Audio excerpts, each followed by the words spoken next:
Hello, here's a quick tip for the measure tool. Yes, the measure tool. We finally have a use case for the measure tool. And this is nice, and it's been introduced in the latest update, which has been published just some hours ago. Let's get to this. So I've got two squares. Let's take a look at them. So they are 20 by 20 millimeters.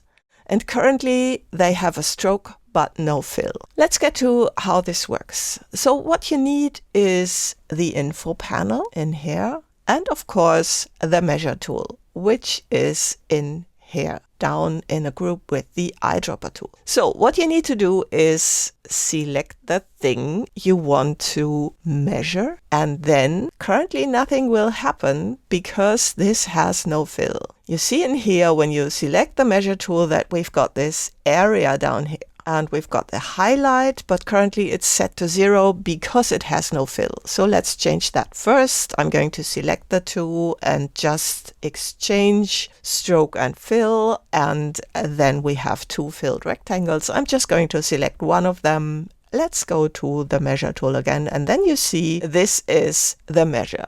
It's slightly incorrect. And when you have them both selected, then go there again, then you see it gets added.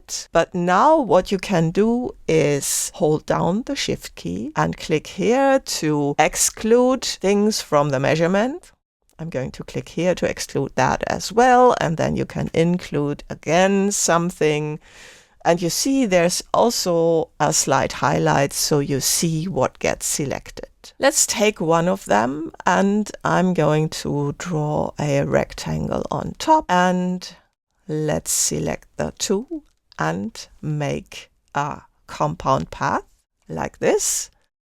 And then let's go here again, and you see the area is automatically excluded, but we can include it again, and then you see the measurement matches again. Now this is square millimeters, but let's change that to point and just select it again. And now you see it's square point. So it follows the document unit of measure, so you can see that.